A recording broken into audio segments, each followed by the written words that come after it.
Everyone, good evening and welcome to Sports with Mattymo, the first ever podcast. And boy, oh boy, I got a surprise for all of you.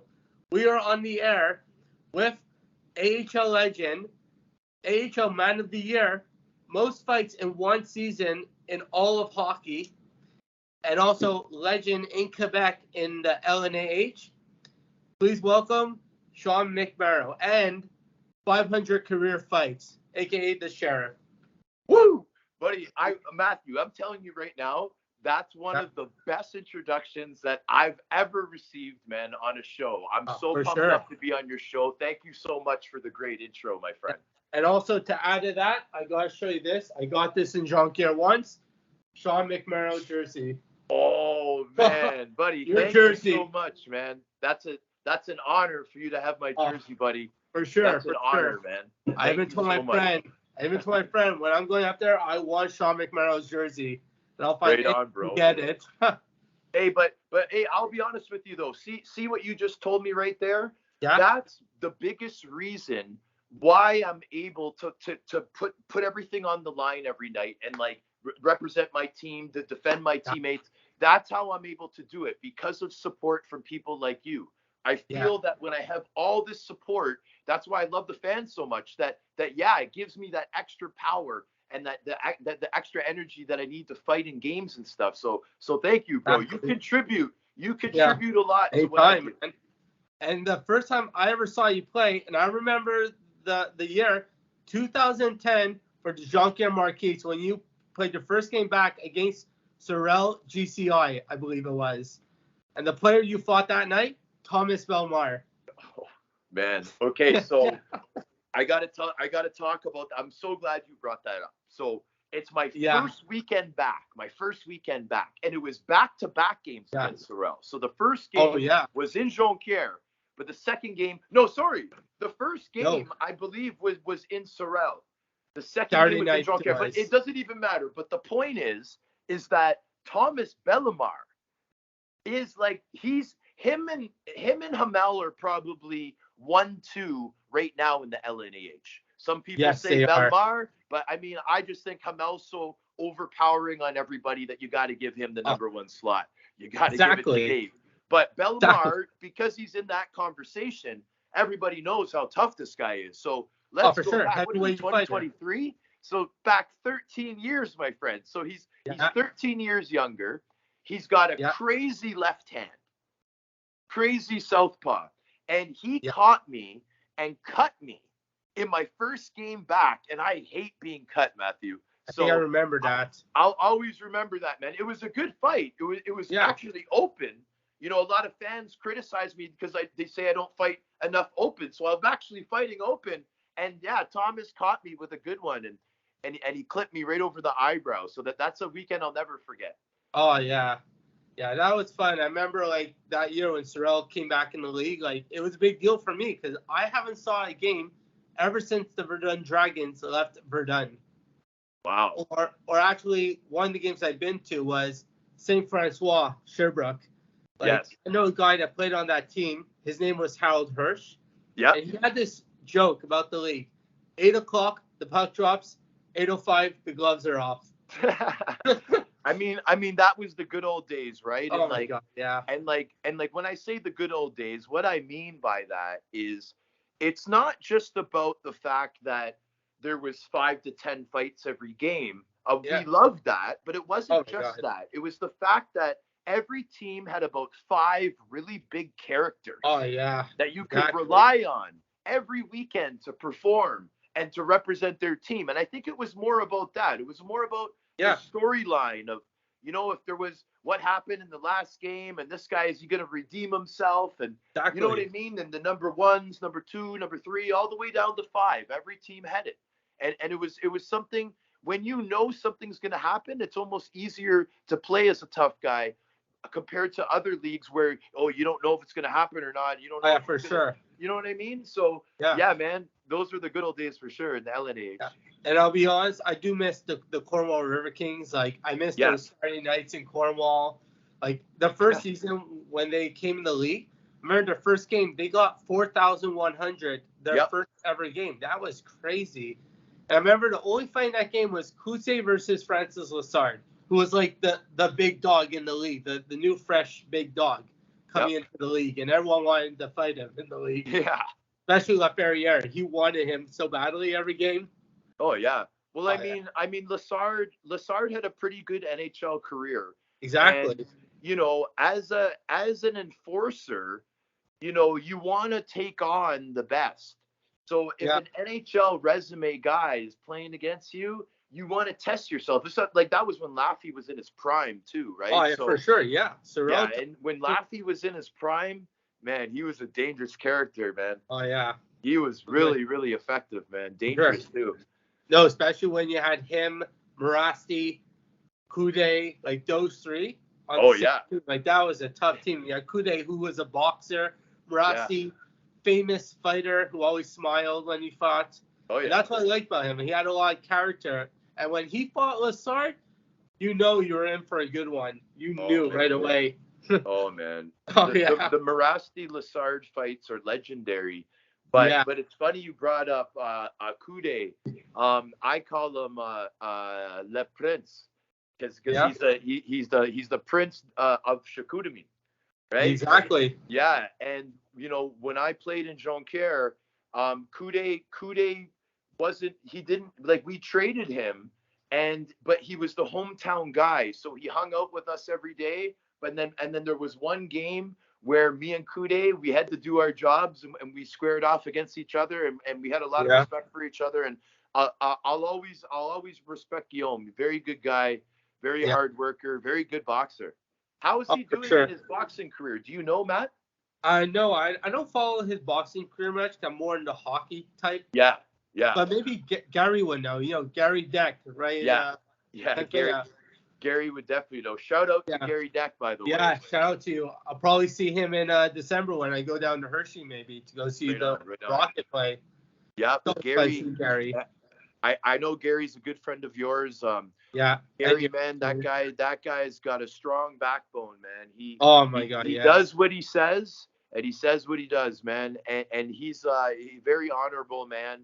He supported me for a long time, and I really appreciate that guy a lot. Yeah, same. And even on my downtimes, he was always there to talk to me all the time, like when I was going through my rough times and all that. He's always there. Absolutely. But that's the beautiful thing about the hockey community, though, Matt, right? Is that people don't realize, like, me, you, and Gary are from completely different places. Exactly. We didn't play hockey together. We were never on the same team, but we're part of the hockey community, right? Exactly, yeah. And we're all good friends, and we have like nothing in common, like. We didn't grow up together, like nothing, but we're all really good friends. And what brought us together? The hockey community.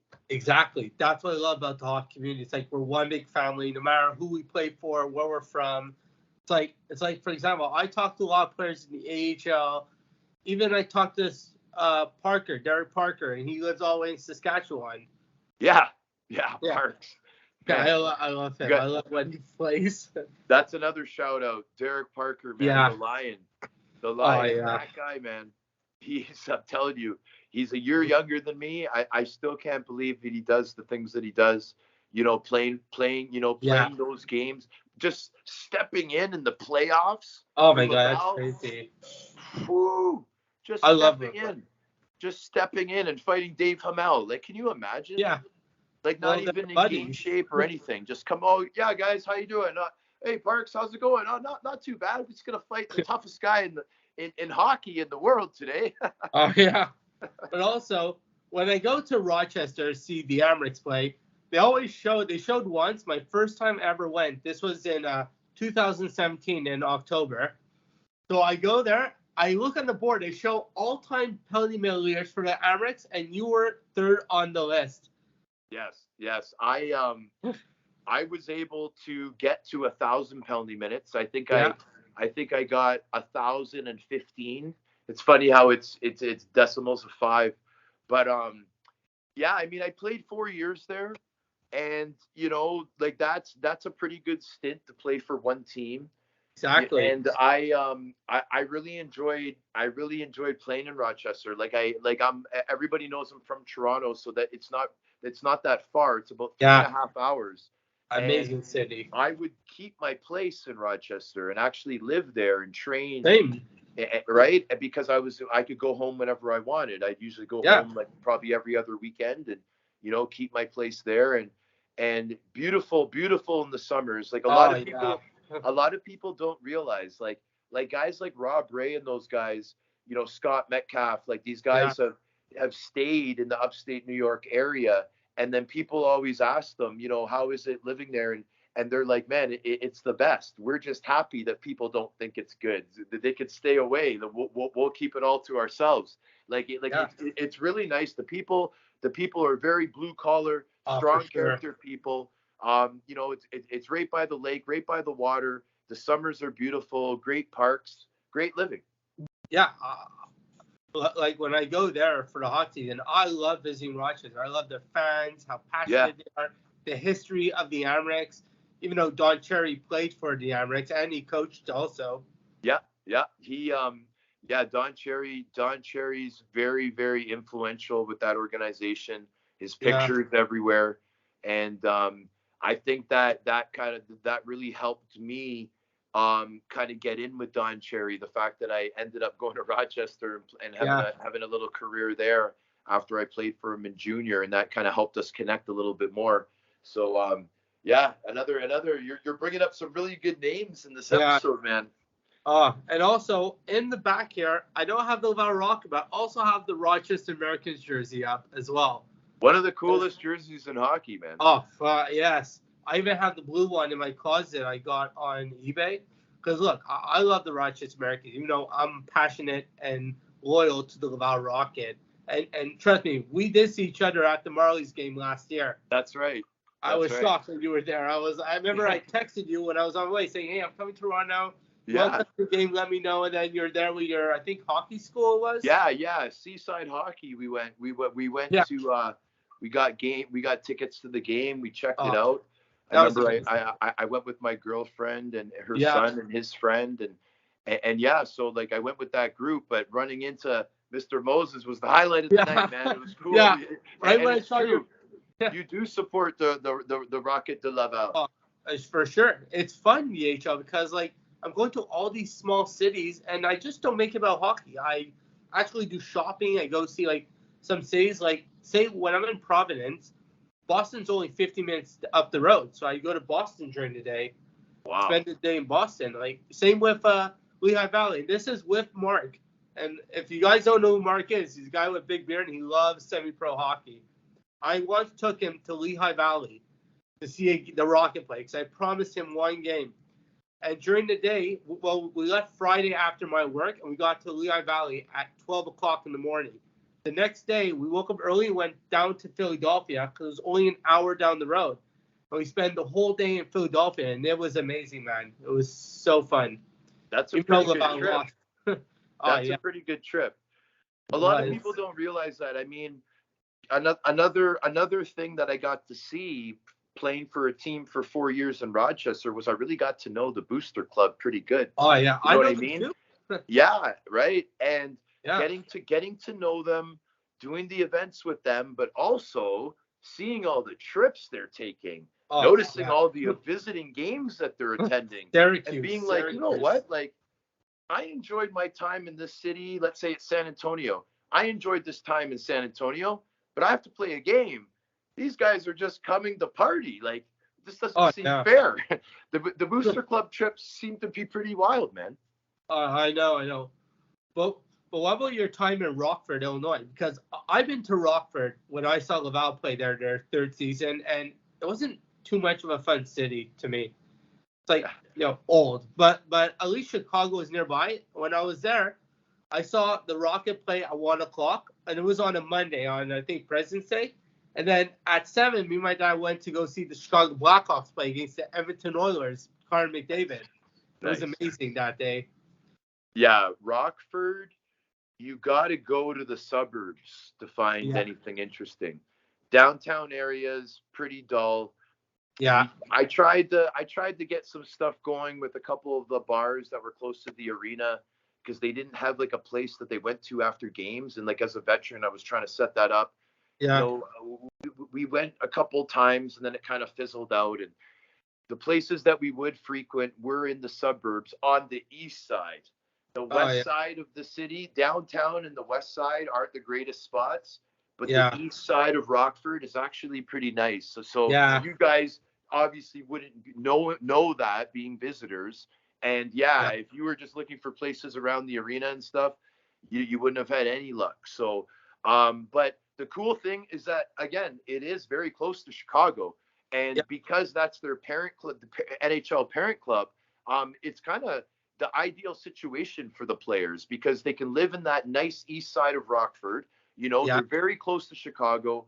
You know, I find that the teams that have, like Laval with Montreal, like Marlies with Toronto, I find that those teams, the players are more likely to get those emergency call-ups because they're so close. Exactly. Where, you know, I know that there's some teams that are nationwide in the States, like the AHL teams on the West Coast and the NHL teams seems to be on the East Coast. And I don't think those players would get as many opportunities because they would have to have the flights in consideration and all that kind of stuff. And then maybe they'll just go short in the lineup instead of calling a guy up. So perfect scenario. Chicago's such a good organization. I felt really bad when they're kind of getting bad press about that video coach and, about that little abuse scandal and stuff with, with that player. I felt really bad because the organization is top shelf. Like they're very, very good organization. Yeah. And the funny thing is when the guy made the speech about the sex scandal, his brother was reffing the game in Laval that night. Really? Wow. Yeah. He's a really good ref, in my opinion. I think he's NHL ready to ref in the NHL. Right on. Yeah. Yeah, man. I'm learning a lot. I'm learning a lot of facts in this episode, buddy. You do a lot of research. Looks for sure, I do. It's good on you. I have my computer open here, and I'm also looking up the team you're going to be playing for. It's the Centre Hastings Ice Miners, if that's how I pronounce it. Yeah, my jersey is actually hanging behind me here. Yeah, man. I see. Yeah, so the Centre Hastings Ice Miners, the or you can call us the Centre Hastings Pittsburgh Penguins because it looks like that third jersey, right? Exactly. The Pittsburgh Penguins third jersey. But so this is a senior team in Eastern Ontario. I was recruited via my Pee-wee coach. I know they don't call those age groups the same thing anymore. It's all under 10, under 11, under 12, all that kind of stuff. But my Pee-wee coach, when I was 13 years old, Kerry Durant, he was given the head coach and GM of the Centre Hastings Ice Miners. And, he asked me if I wanted to play. And I said, yeah, I do. And, it's always good to be wanted, right? And they're treating this team like a professional team, although it's only a senior team. Excuse me. They're treating it like a professional team. They're supplying all our equipment. We got the team bus. Yeah, we got the team bus going. They made major improvements to the arena, to the dressing room. They put a huge sign on the arena. Welcome to the mine shaft, it says. Because the ice miners. Yeah, and exactly. They put a lot. They put a lot into this, and we have a couple different team group chats. The guys are really getting to know each other. We had a preseason game on Saturday, kind of near your neck of the woods. Yeah, and I was too tired. although we fell short, it was a high-scoring game, 8-5. The boys look good, and they, we haven't even had our training camp yet. Our training camp is this weekend, Friday, Saturday, and Sunday, and we're holding a training camp. And there was a lot of regular players that didn't play on that game on Saturday, so I'm looking forward to meeting all the guys. And I'm 41 years old, getting another shot to play, and I'm just excited, and I appreciate the opportunity. And like I said, it's always good to be wanted. And if you have an opportunity to join a good group of guys, go on a journey, try to win a championship, why not? Yeah, and I know the owner of the team. His name is Adam Gray. and I do talk with him on Facebook, and I told him, well, first of all, the first game for your team in franchise history will be on September 23rd at 7:30 p.m. in Smith Falls at the Smith Falls Memorial Community Center, and I will be there live at that game. I'm gonna try my hardest. That is awesome, buddy. I mean, I'm just as excited as you, man. That's really cool. You do your research, man. You know everything. But yeah, Adam is a great owner. He's a hockey guy, so that always helps, right? Exactly. But he's a nice guy, and he really cares about the players. Yeah. So I think that's what's missing a lot in today's age, is that the owners are just kind of in it for the business, where it's always been Adam's dream, along with Josh Bird, like to be owners of a team. And now they got their hometown team, and they're excited just like the players are. Yeah, and it's good. It's right near Belleville, I believe, the town. Yeah, the town's probably about like 25 minutes, 30 minutes north of Belleville. Yeah. I found out that traveling from Toronto, because I went to the arena to meet up with guys, and then we traveled to that team that was in Quebec. Yeah. So I'm impressed. I'm impressed with the team, and I'm glad to be given this opportunity again. All right. So also there was a thing I wanted to talk about, incident versus Sorel and Jonquière. It was in Jonquière. It was bench cutting brawl when Morasti sucker punched Balduc. Yeah. So that was quite the event, man. Yeah, I watched it over and over again. Yeah, when those things happen, and like it seems like everything's like in slow motion, but then at the same time it'll be like over really quick, and you're just like, wow, what just happened? And there's a lot of passion and emotion that runs through buildings when there's a général, as we call them, right? That's a général. Yeah. So it's that's definitely a night I'll never forget, my friend. Yeah, I just see you in the video, no shirt on, just skating around. The rest are holding you back. But yeah, I think you were yelling at Morasti from the ice, if I'm not mistaken. Yeah, Morasti, but Lacker was there too. Oh yeah. Lacker was there too. Lacroix was there, and I think in that particular instance with the no shirt, it was Lacker. Yeah. And I didn't even see him on the ice. First, I see Coude like dropping the gloves, and the other guy Corriveau like skating right towards him, and them starting to fight for like maybe like 5-7 minutes. Oh yeah, yep. Coude was really pumped up, man, because he was playing in his hometown. Oh yeah. As a visitor, and you always get an extra boost of energy when you play in your hometown, exactly. Right? So it's always cool to be able to play in front of family. It usually gives you the advantage in the games 100%. But like today, I'm finding like that league is like going downhill. It's like becoming less violent and more skilled. Like they want to like be a developmental league to the ECHL. I find. I mean, honestly, man, it's a really good league. People need to know, like, especially for me, being able to play in this senior league here, being able to play a game like the LNAH is way faster. Oh, for sure. Way more skilled than what I saw on Saturday, and on Saturday was really good hockey. Like it was really good hockey. Like I was like when the game started, like I started the game as a defenseman, and then they put me up to forward in the third period. But the first two periods I was playing D, and we were rolling through the sixth defenseman, right? Yeah. And I was like, man, the guys are pretty good. Like in practice, it's different. You can't really tell how good people are, right? Yeah, exactly. But like, I was impressed. I was impressed. But the LNAH is a big step up from that.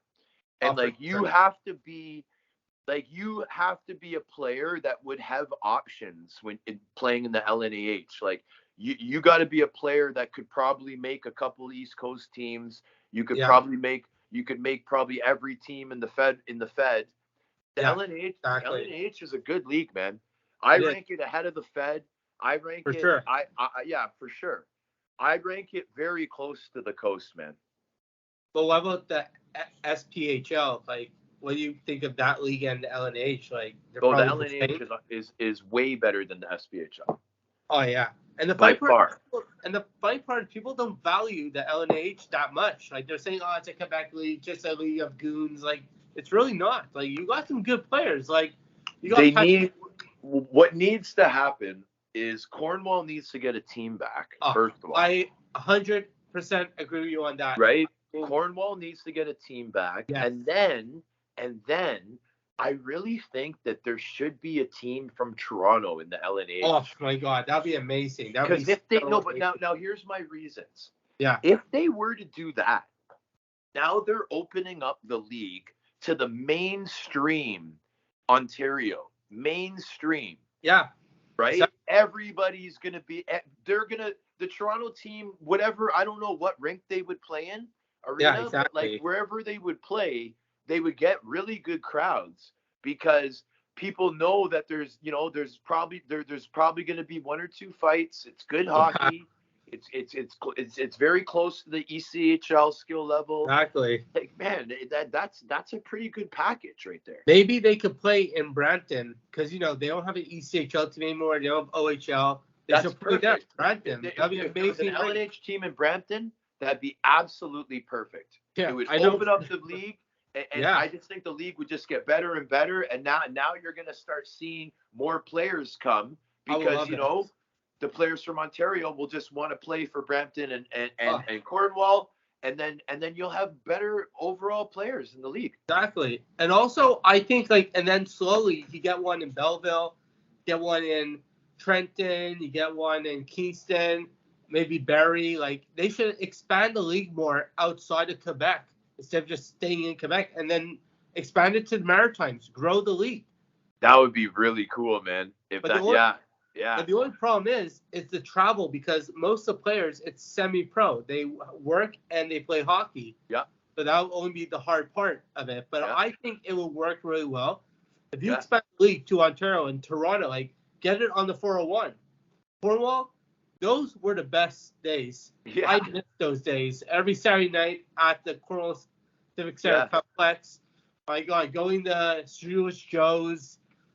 Yeah. And Deacon Squeak when they used to have that owned by the old owner Bernie. I hope he's doing well. And I just miss those days, man. I really do. So Saturday nights. I would never get those Saturday nights for anything. Yeah, I mean, I hear you, man. I can hear the passion in your voice. And I mean but it's a real thing. I mean, I missed the best years that Cornwall had, but even the years that I played when Cornwall was there, I mean, those fans were hands down the best fans in the league. Especially Brock Kirkman. I remember him. He's one of their most passionate fans. And also the Happy No Brothers. They were riving. Laval didn't have a team. Oh no, they did. But they did. Yeah, they did. But they were rivaling Laval type of fans, man. Right?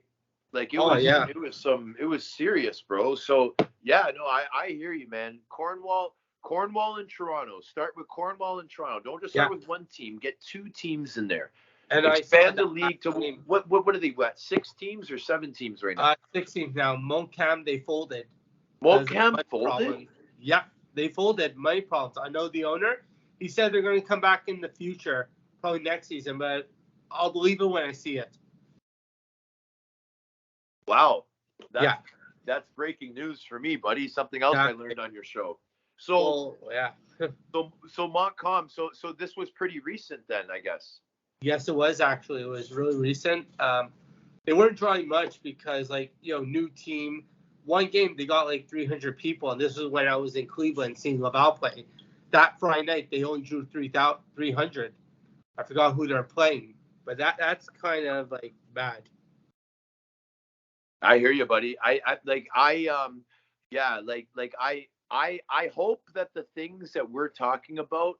Yeah. I hope that there's the only way that things can happen, Matt, is by talking about it. You talk about it, and then from the talk becomes the action, right? Yes. So so yeah, man, I hope we get some momentum, get people talking. You know, we need to have a group from Cornwall, a group from Toronto that put bids in, right? So yeah, dude, 100%. I love that we brought up some of these topics for the show, because I mean, a lot of people know about the LNAH, but they don't realize how good it is, like how we're talking. Exactly. A lot of people that follow the LNAH and know how good it is, they get upset that more people are talking about them. So, you know, I'm glad that we did that, Matt. Anyways, we're going to call it a show, but don't worry, guys. There's going to be more episodes with me and Sean and some other guests as well. So you're saying I have an opportunity to come back for a part 2? Oh, for sure. Anytime you want. Anytime. Well, so Matt, let me say a little something. I know this was your first show, man. It was an honor, but I want you to know I felt so comfortable in this episode, and I had such a good time, man. You did an incredible job, and you are going straight to the top of this podcast world, my friend. That means what? And also, guys, if ever you want to catch Sean's show, it's Podcast with the Sheriff, if I'm correct. Yeah, the Sheriff Podcast on every platform. We have a YouTube channel, the Sheriff Podcast, as well. And yeah, I appreciate any support, guys. Thank you so much, Matthew. You're welcome. Anytime. So I hope you all had a great night listening to our podcast, and hopefully we'll be broadcasting again probably next week. Awesome. So yeah. Signing off. Thanks, guys. We'll see you later. Thanks, everyone. Bye. Bye. Bye.